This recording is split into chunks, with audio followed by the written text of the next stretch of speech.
What is up, people? The internet, it is me, Real American Politics, back in with a new video, and today it is finally time that I do my updated edition of my 2022 House race map. That's right, folks, we're finally back to discussing my House prediction after a couple months off. Reason being is I really didn't want to get repetitive with the House races because, well, it's kind of unfair to do predictions that early for congressional races because a lot of things can change very quickly for House races. Plus, we had a lot of primaries still to go. And, yeah. Now, before I forget, of course, I hope you enjoy these type of videos. If you do, smash the like button down below, subscribe, share it to friends, hit the little bell, and yes. Of course, go follow the mysterious Twitter account in the description down below. And, yeah, also join the channel. That is right, folks. For just 10 cents a day, you can join Real American Politics. I recommend you do it. Help support daily content. And, yeah. So, as you can tell, we're changing up the methodology a little bit. I did this once already, but I thought that was a bit, too much. So, instead, we're going to change up the methodology even more. So, it's going to be very simple, all right? Instead of doing likely, lean, tilt, etc., I want to give a good, better representation of, races flipping. So instead, we got two ratings with their own, percentages. Republican hold and Republican flip, or Democrat hold, Democrat flip, and then you got battleground.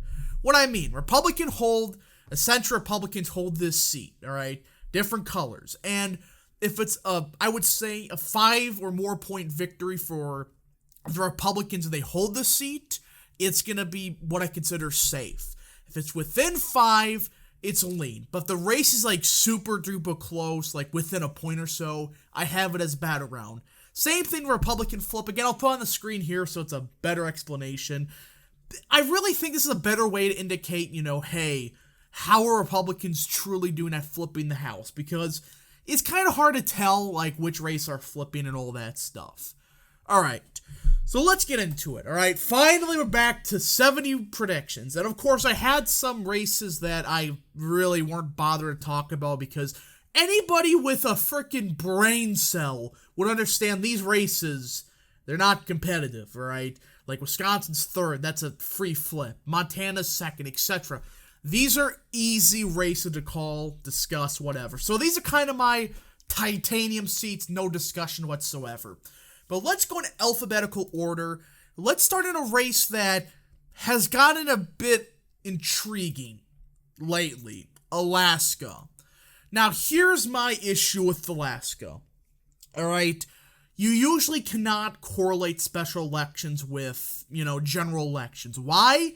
They don't correlate. Also, with a primary system like Alaska, they never correlate as well for the general. I mean, look at California. They have a very similar system. Top 2 people move on to the general. It's a jungle primary system.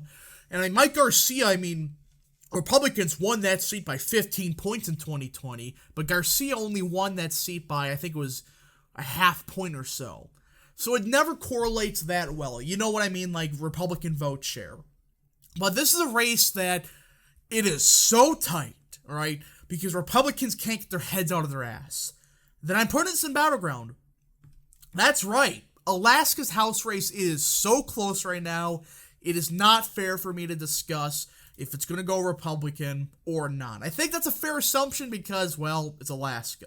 So that's that for Alaska. That's the first battleground, alright? Again, that could change, but as of now, I want to see when the Republicans drop out. If they do, or if they, unite behind and, be like, yeah, pick the other Republican second, there is a serious shot Republicans win that race easily. But for now, to be safe, I'll do that. So we got Arizona now. And let's get started with a hold. There's a couple holds for Republicans in the state. There's one at least. That's David Schweikart's seat in Arizona's first. It's fair to say that he's going to win, I think, by a 4 or 5 point margin. He overperformed Trump by a couple points. This is a Biden plus 1.5 seat. But Schweikart, I think, is going to do good enough. He's going to win by, 3 to 4 points. I don't think that's much of a controversy. Is it? I don't know. But for now, I think that's kind of an easy assumption to make for Arizona's first. Now, Arizona's second, that's I think, kind of a similar thing. It's going to be a bit closer because O'Halloran is still on the ballot, but he is a strong candidate. He is a strong incumbent, but he's still going to lose. I mean, this is a Trump plus 8 seat, and you look at the turnout, he is screwed. He's not going to win. It's going to be close, but I just don't see him winning. So, in my opinion, Arizona's second. It's an easy flip. Now, Greg Stanton's district, Arizona 4, it's going to be, it's going to be like a 6-7 point victory for him. It's not going to be like titanium safe, but I think the clown ends up winning end of the day, which I don't think is much of a controversy to say. So, yeah. So, that's that in Arizona. We kind of have a kind of reasonable thing. There's really nothing to say there. Now we got California. Boy, oh boy, this is a freaking mess. Before we continue, I'm just gonna do these out. These Southern California districts, I think those are kind of obvious. Michael Levin and Katie Porter, like, it's gonna be closer than expected, like a 2-3 point victory for both of them. But you do got somebody like I think it's Katie Porter. One of them is a vast underperformer. I'm pretty sure it's Katie Porter. There's potential for it to be battleground, but for now, I really have not seen enough to make a fair judgment to say, hey, Republicans are going to easily flip the seat. Now, there also are a couple of Republican holds. California 26, that's another one I really don't think that's going to be competitive. Mike Garcia's district. He's going to win. Garcia is going to absolutely win. But it's not going to be as much as people originally expected. I think like a 3-4 point victory is reasonable. Yes, you can say, well, the Republican turnout wasn't that good. Or I should say the Republican turnout was actually really good. Democrats wasn't. Yes. But here's the problem. Here's the massive problem for Garcia. That district always has lopsided primaries for Republicans. Then the general election happens, and the Democrats come very close to winning. That's a fact about that district. That's why I'm saying you can't just correlate the jungle primary system with generals. They tend not to work well. You could infer on some data, but you can't go overboard. Now we have a seat that I think Republicans are in deep trouble in. California's 22nd. David Valadao, you are in big trouble. Look, I didn't think the impeachment vote was going to hurt him that bad. But man, he is regretting that by the day. He's in deep trouble. I mean, he almost lost his primary against a nobody. That's kind of pathetic. I mean, if you're an incumbent in California's system, California's primary system, and Trump didn't endorse a primary challenger, for you to almost lose to a nobody, that's pretty freaking sad. And Valadao, I think he ends of the day wins it because he is David Valadao, but man, they're regretting that vote by the day. And oh boy, California 13th, my depression, thing. I wanted Giglio to win so badly. He was the only one that could have won this seat, and Republicans in that district are realizing, yeah, Giglio was the only one that could have won that seat. You have this bozo and John DeRates, going around and, begging, Giglio to campaign for him and stuff like that. It's like, bro, you're the nominee. Stop begging for other candidates to do your job. Maybe run a campaign. But it's pathetic what's happening in that district. The Republican establishment, they threw away that seat. Flat out, they threw away that seat. Republicans should have had an easy flip here. And again, this is the only Democrat I endorse nationwide in Adam Gray. Yes, there's some issues I disagree with him on. But when you really look at it, for the future of that district, if Republicans want to win the seat in the future, they better hope Adam Gray wins. Because if that clown Josh DeRate wins, or John DeRate, how you pronounce that loser's name, all right, if he wins, the Republicans are going to lose that seat in the future. That's a fact. If Adam Gray wins, you still have an opportunity to find a good candidate to give Republicans a flip there. Now, I think this is Josh Harder's district. I don't think I got to really say much. It's a hold. It's going to be close. It's Biden plus 12 and a half seat. Republicans did, I think, pick a decent candidate here in Tom Petty, but I just don't think it's enough. I just really don't think it's enough for Republicans to flip it. So California, it's kind of a disappointment. It's kind of a disappointment that Republicans they dropped the ball in a lot of these seats. Of course, there's still an opportunity for them to gain some of those Southern California seats, in particular, Katie Porter's seat. But outside of that, that's a disappointment. That is a big disappointment in the Republicans in California. They had an opportunity. And in some of these places, they should have really went with the independent. Because these Republicans are running some of these seats, they can't win. Like John DeRay, however the hell you say his name, in California's 13th. I don't care. Jillian was the only one that could have won that seat. But Kevin McCarthy and those clowns have such an ego. They really think picking somebody with a Hispanic-sounding last name can instantly win the seat. It's just, these people are stupid. So California, kind of an L for the Republicans. Now Colorado, on the other hand, hey, there's actually some potential here. Colorado's 8th. Kirkmeyer is a Republican. She's not the best in the world, but she's still going to win that new California 8th seat fairly easily. Now, Colorado 8th, I should say. Colorado 7th. I know the incumbent Perlmutter, that's how you say the guy's name, retired, and this is a Biden plus 14.5 seat. I just don't see it, becoming an immediately close race. Is it possible? Yeah, but I don't see it happening as of now. Could it change? 100%. Oh boy, the one races that a lot of people are going to be pissed off for me talking about. The 2 Connecticut races. Connecticut 2nd and Connecticut 5th. Now, Joe Courtney in Connecticut 2nd, that's the Western District or Eastern District, right here. I think he ends up winning, but it's going to be close. Like a half point victory. And you know what? This is one of the seats that I think is going to be a battleground. I know that may sound crazy, but I have this gut feeling in that seat. It's going to be an incredibly close race. Now, Connecticut 5th, you have a more Democrat seat. But in my opinion, maybe a bit more favorable to Republicans. Because the incumbent there, boy, she has some big problems. Hayes, she has a bunch of problems. The Republicans have a decent candidate. I don't know why my map keeps resetting like that. Anyways, I think Republicans actually do end up flipping Connecticut 5th. I know that may sound crazy, but there's something brewing in the state of Connecticut. You look at Republican or primary turnout. Republicans did pretty solid considering it's a close primary state. There's something brewing in the Northeast as a whole, but I think for now, Connecticut's going to have one Republican seat. I don't see both of them flipping, but one of them for sure. Now we got Florida. These are kind of obvious, I would say.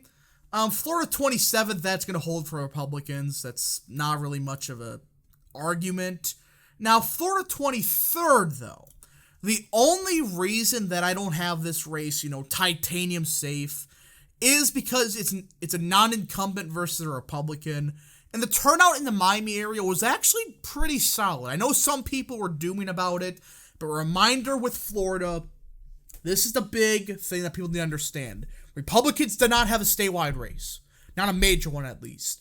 Democrats had the governor's race.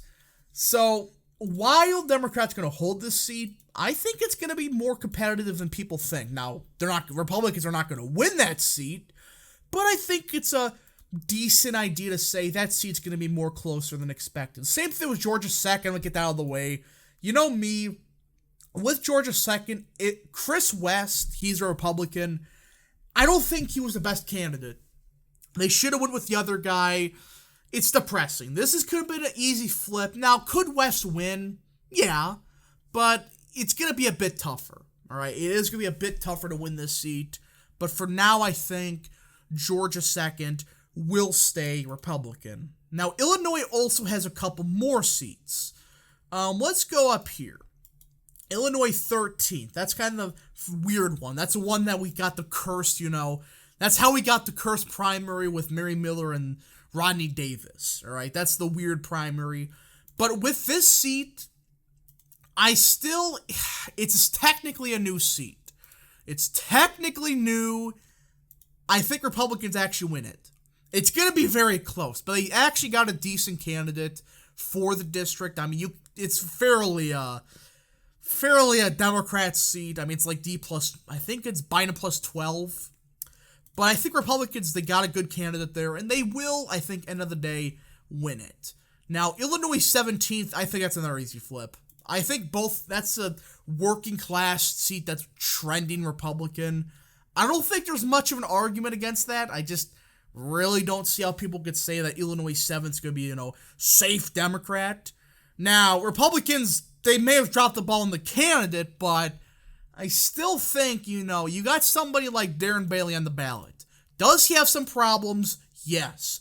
But in that seat, he's going to get that working class vote out. That's the key. And it is a Biden plus 8 seat, but it is trending Republican. So there's that.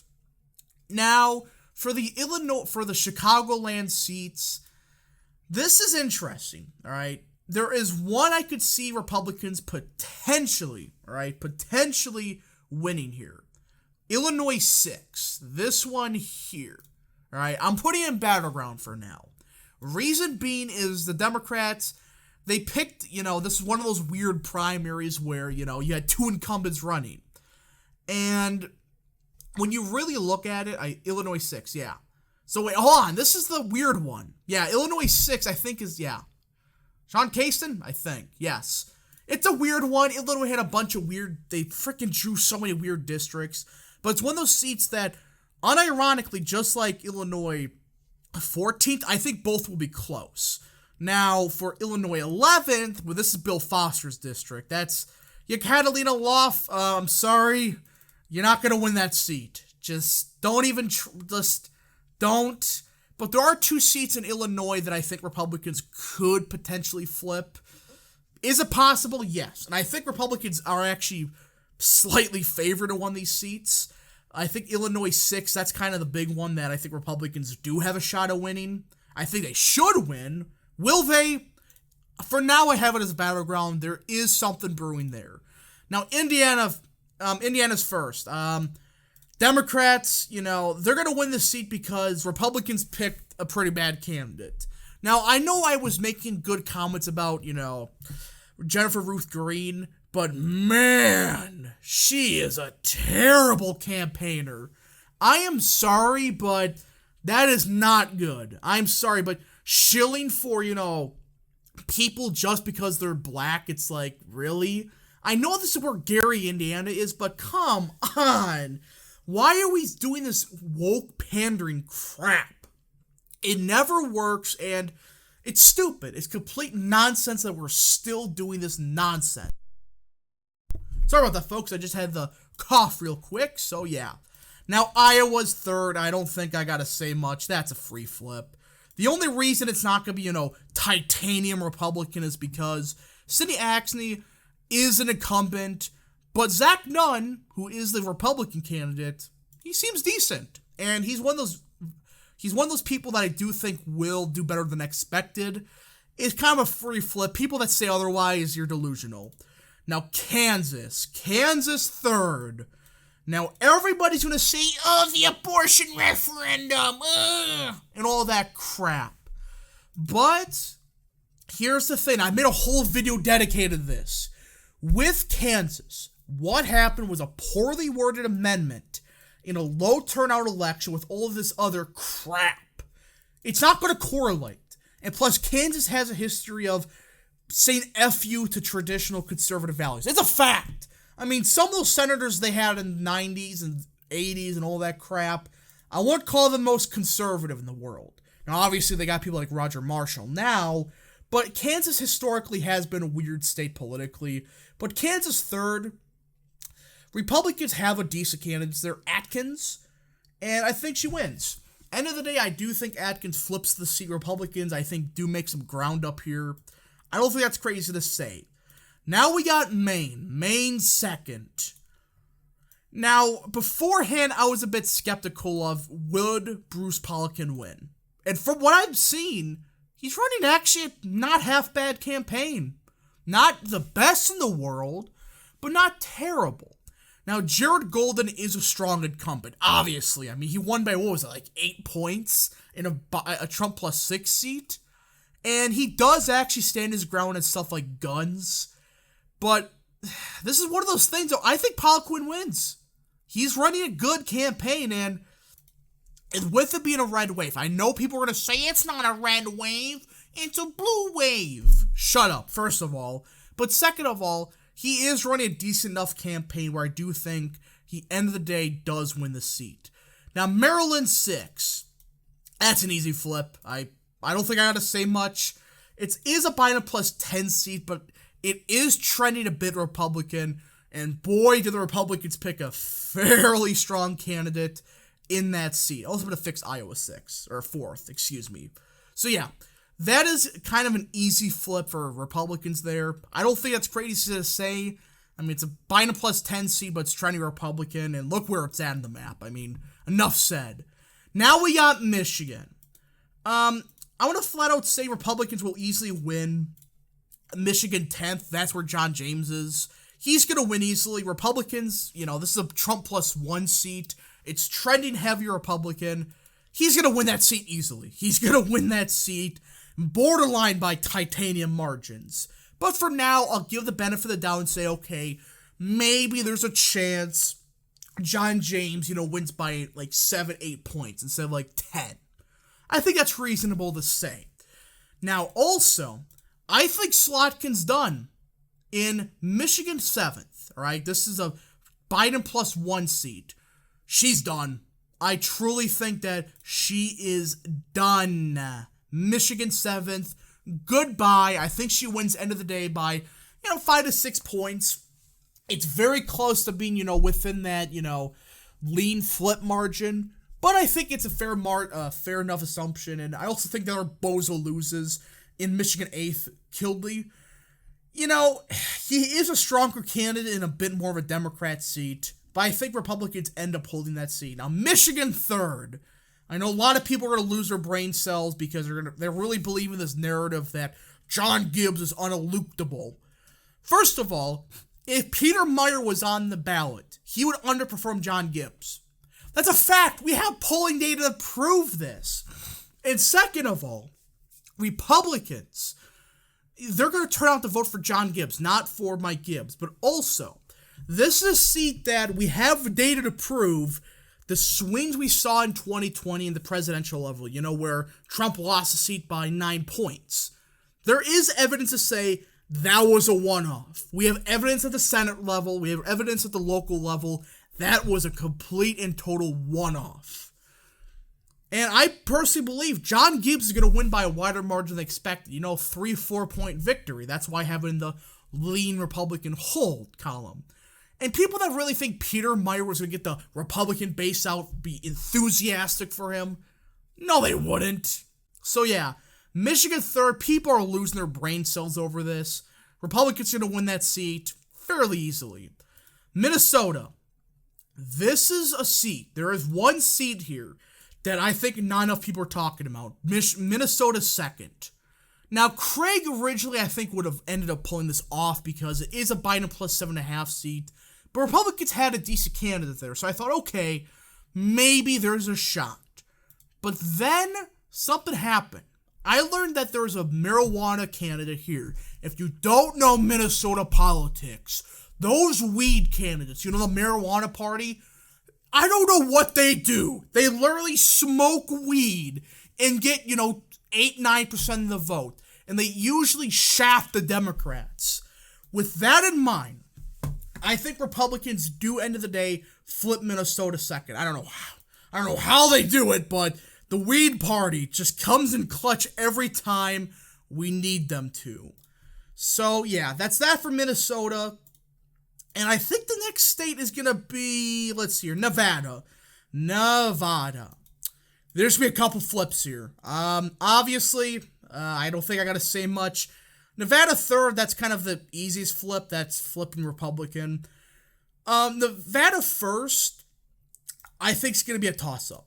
I truly think that's going to be a toss-up. And Nevada 4th, I think that's kind of a Republican flip, closer than it should be. But Republicans, end of the day, do flip it. So I'm kind of skimming over that because I made whole videos on Nevada. You get my point that these are kind of, obvious races, say, in Nevada. So, yeah, Nevada, I think Republicans have a big red wave there. Now, New Hampshire.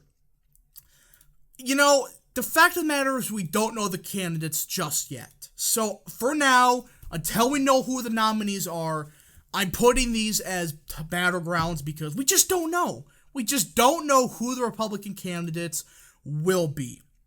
Now, New Jersey, Republicans are going to get a couple of flips here. So, New Jersey 7th, that's do I got to say much? People that really think Democrats are going to hold that seat, you're delusional. You're absolutely delusional. As for the other seats, I think it's New Jersey 3rd, I think the clown ends up winning by like a 5-6 point margin. As for New Jersey 5th, it's going to be closer, but they do, end of the day, hold on to that seat. So New Jersey Republicans get a couple seats here, but nothing special. Now New Mexico. Again, I made whole videos on this. Harold's going to win, first of all. People that say otherwise, just go away. She's going to win by a 5-6 point margin. Is it a Biden plus 5 seat? Yes. Did she underperform Trump? Yes. But she's now an incumbent in a red wave in a state that, frankly, is trending Republican. And we also have data points to prove that Ron Chetty is going to help Harold pull it off by a wider margin. And I'm starting to get the suspicion that New Mexico 3rd, I'm not putting in the Republican column just yet, is going to be a battleground. Why? Biden plus 10 seat, Republicans have a decent candidate, and with Ron Chetty on the ballot, that definitely helps as well. As for New Mexico 1st, I think Democrats hold it. They hold it by a 4-5 point margin as of now. It's going to be closer than expected, but Democrats will still hold on to it as of now. Now, New York. This state deserves its own frickin' video. But for now, let's start in New York's 22nd. I think Republicans hold it barely. And people are going to say, oh, the special elections. I made a whole video talking about what really happened. What happened was it was a special election during a primaries that were closed. It was stupid what happened. Now, New York 19th. This is the one that everybody's losing their minds on. Republicans are still going to flip it. They're going to win by a 4-5 point margin. Mark Milano, he's the Republican. This is a Biden plus 5 seat. And yes, was there bad turnout for Republicans during the special election? Yes. But I made a whole video dedicated to explaining why. It wasn't because Roe versus Wade got overturned and the Democrats are going to storm to the polls. No. What happened was, Republicans, working class voters, first of all, don't vote in special elections. Second of all, it was during a primary that was closed. So that's going to reduce turnout even more. So it was stupid what happened, plus you had to request another ballot. It was a mess. Now, New York 18. This is where Pat Ryan is. He is going to get a better candidate this time, but I think Democrats will flip the new seat. I don't think I got to say much more. Pat Ryan is a strong candidate. Now, New York 17.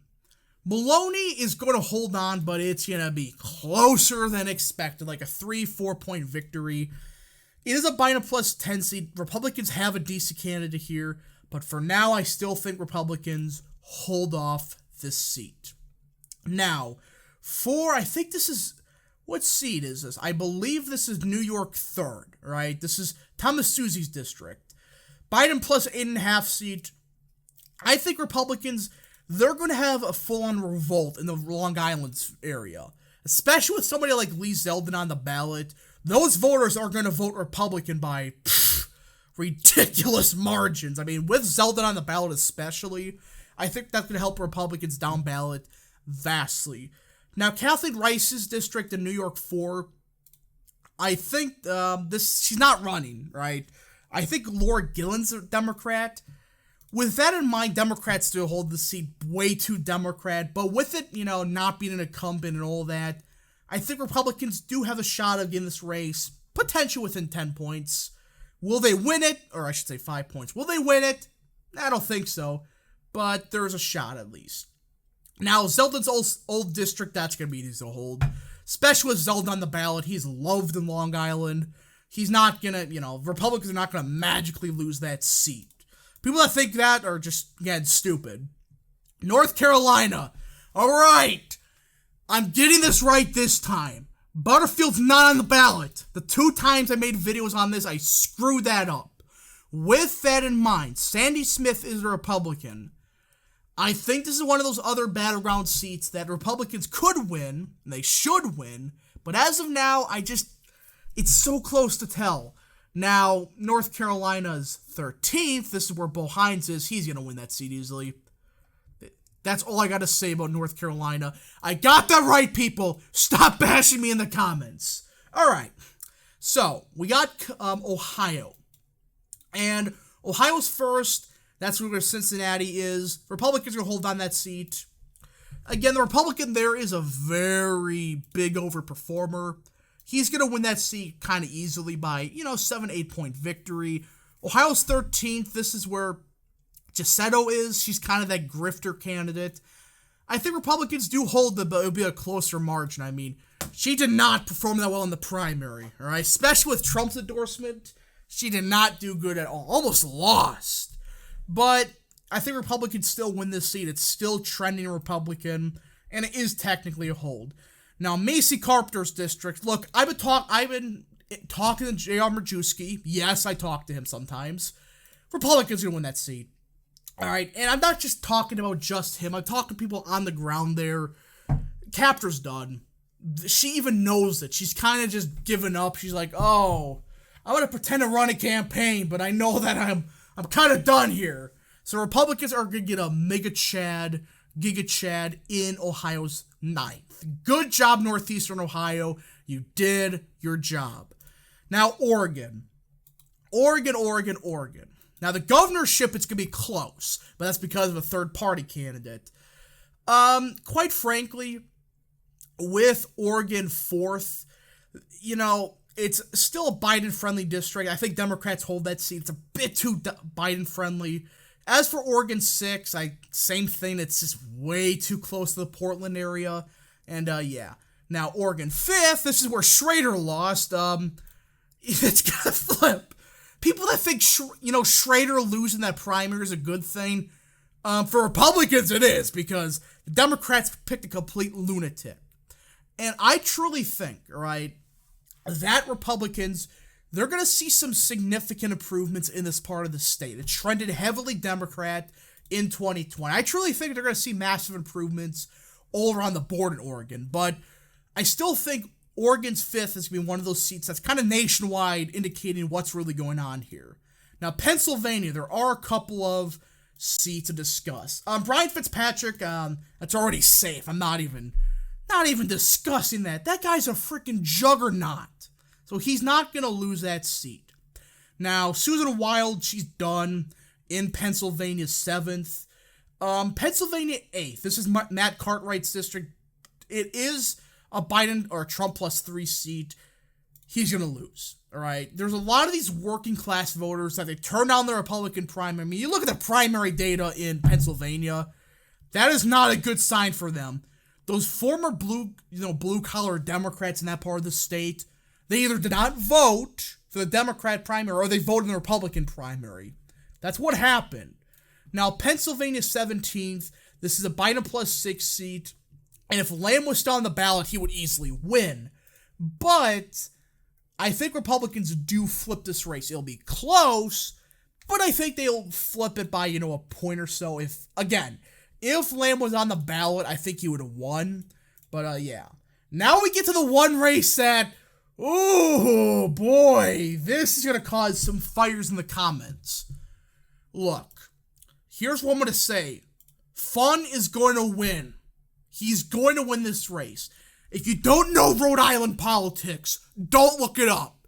It is the most cursed state politically. I mean, Rhode Island Democrat Party, we're socially conservative, and, we win Trump plus 50 seats because we're more conservative than Republicans. That's the type of Democrats we're talking about. And this seat is a working class blue collar seat. Is it as, as Trumpian as others? No, but it's still a working class district. And Fun's been running a phenomenal campaign. Plus, Republicans or Democrats, they're in deep trouble with their candidates. So, in my opinion, Rhode Island second will be a flip for the Republicans. Let's see here. What's next? Texas. Texas. Texas 34th. This is where Myra Flores is running in. Democrats going to win that seat, I think, as of now. It's going to be very close. You know what, actually? It's going to be very close. But I think Democrats are favored, but for now, I think it's in the battleground, district realm, because it's going to be very close. But Republicans could potentially win that seat. Now, Texas 28th, I truly believe Cuellar is done. I truly believe he's done. It's a Biden plus 7 seat, but it's trending heavy Republican. Yes, he won the runoff, but he may have costed a lot of his conservative votes with how he won that. And I truly think that Cuellar is going to lose that race. Now for Virginia. We got a couple of battlegrounds in Virginia. Now, we're going to start in Virginia 10th, all right? This is the district that Hun Cow is in. I think Democrats hold it for now, but it's going to be much closer than people really expect.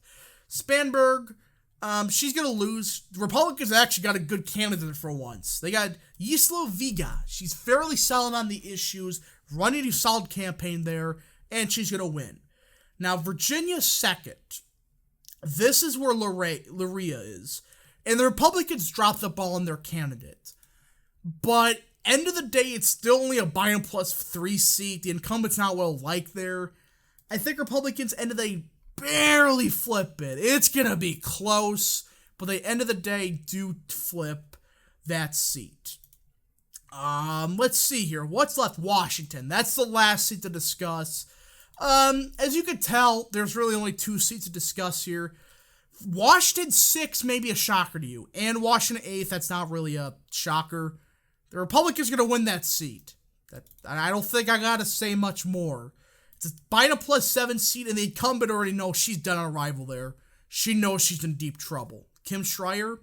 Now, Washington 6, it's still going to be a Democrat hold by, 8, 9, 10 point margin.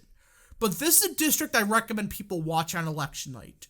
This is one of those seats that Republicans should be doing way better in. It's a blue-collar, working-class seat.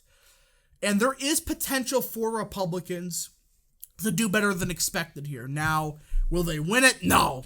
God, no. If they win this seat, they're winning all the battlegrounds. They're winning all the lean Democrat hold districts. But for now, I think that's that for Washington. And that, folks, is my updated House prediction. 40 minutes long. Oh, man. Again, folks, I enjoy doing these videos. If you do enjoy them, like I do, smash the like button down below, subscribe, share with your friends, hit that little bell, and yes, of course, go follow that mysterious Twitter account in the description down below. And, yeah. Folks, this was a long video to make, and again, I got all the things I got messed up in the other predictions corrected in this one. Again, these battleground seats, they could go either way. And, earlier I showed the methodology for it. And, yeah. Thank you so much for watching. We'll see you guys in the next video.